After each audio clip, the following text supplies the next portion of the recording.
existant déjà. Est-ce qu'on peut parler de Flaubert maintenant? Bien sûr. Avec pas d'objection. Aucune objection. Quel est le sens de ce long travail auquel vous avez commencé de vous consacrer il y a 10 ans?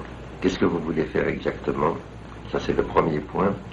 Et deuxième chose, est-ce que ça n'est pas un peu une fuite?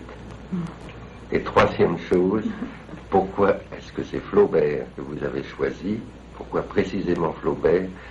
Alors que d'après ce que vous avez dit à l'instant, il semble qu'ils ne répondent pas à vos critères de l'intellectuel. Eh bien, je crois que j'ai commencé Flaubert, non pas il y a 10 ans, mais il y a 20 ans, que je me suis dit que je ferais un livre sur Flaubert. Parce que précisément, je le considérais à ce moment-là comme aux antipodes de cet engagement d'intellectuel dont nous venons de parler. Et parce qu'il m'agaçait profondément. Parce que je n'aimais pas. Ce qui est certainement une manière d'être fasciné. Mais enfin, je ne l'aimais pas du tout. Et puis, petit à petit, le problème s'est posé un peu différemment pour moi. Flaubert est devenu un être objectif, un objet. Et il s'est agi pour moi, et ça fait partie par conséquent de l'engagement intellectuel, de voir si on pouvait non pas faire une synthèse théorique des différentes méthodes pour connaître un homme, mais une synthèse pratique. Voilà un personnage qui a parlé de lui intarissablement. Il dit qu'il n'en a pas parlé, en fait tous ses livres parlent de lui, il n'a pas dit Madame Bovary c'est moi, mais il a dit des choses analogues.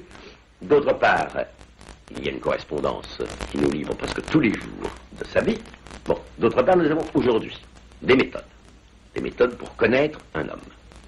Des méthodes qui sont soit le marxisme, c'est-à-dire la considération de l'homme à partir de la société, des structures sociales, des institutions, des classes, du mouvement historique.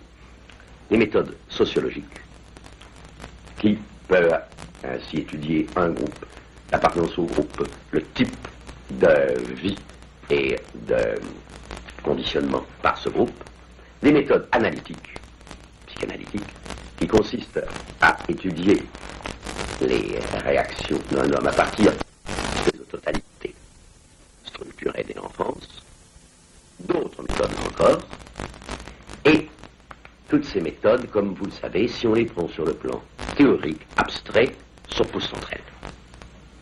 Les marxistes détestent les psychanalystes ne touchent pas au marxisme, les sociologues sont également complètement ailleurs. Il ne s'agit pas de faire un rapprochement théorique.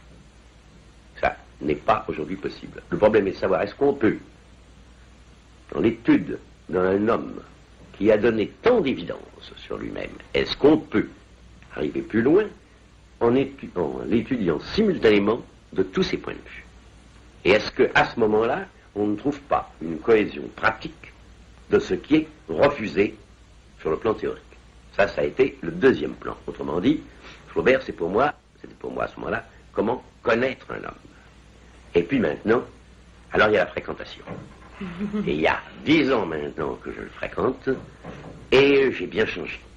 Ça n'est plus du tout l'ennemi type, c'est un peu un frère ennemi, si vous voulez.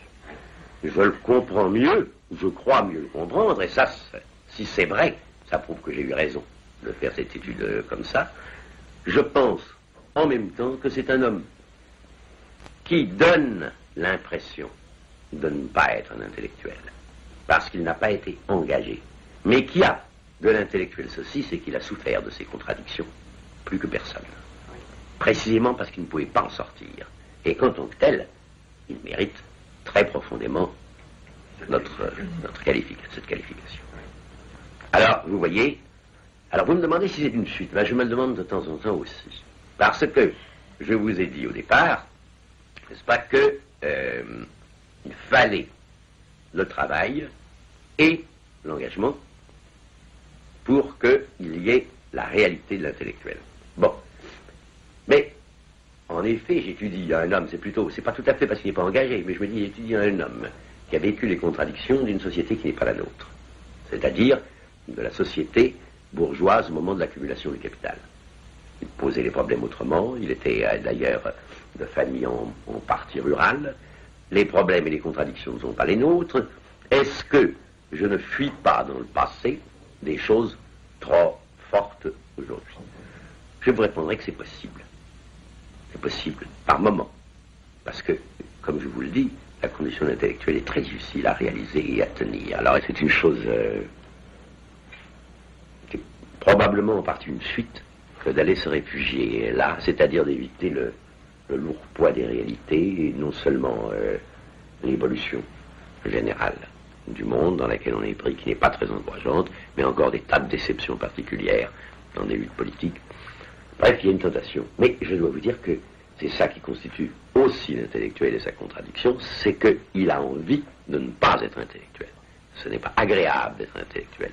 Il vaut beaucoup mieux faire un travail rigoureux, par exemple étudier un auteur en s'occupant uniquement des problèmes qu'il pose, ou bien faire des recherches scientifiques.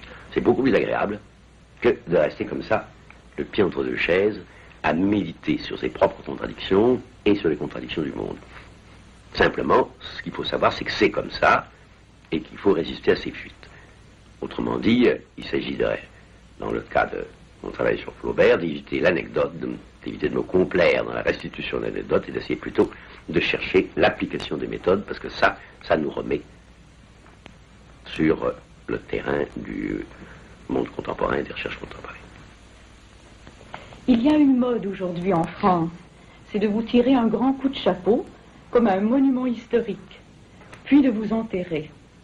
Certains vous présentent comme un vieux fonctionnaire infatigable de l'humanité, comme le dernier des penseurs du XIXe siècle, égaré dans le nôtre, ou encore comme le dernier des philosophes, ce qui revient à dire que la philosophie n'a plus de sens et qu'on peut tranquillement se débarrasser et d'elle et de vous pour s'adonner enfin à la vraie science.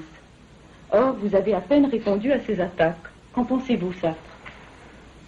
Je pense qu'elles sont légitimes et que j'aurais bien mauvaise grâce à m'en offusquer, étant donné que moi-même, je me suis fait les dents pour commencer sur Mauriac, qui d'ailleurs ne l'a jamais oublié, disant je pardonne les offenses, mais je ne les oublie pas. Donc je considère que c'est bien mon tour. Mauriac devait avoir à peu près mon âge au moment où j'attaquais ses romans.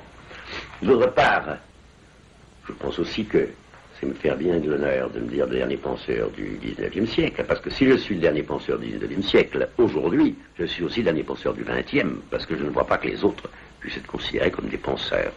Ce sont ou bien des rhétoriciens, simplement des rhéteurs, ou bien des sophistes.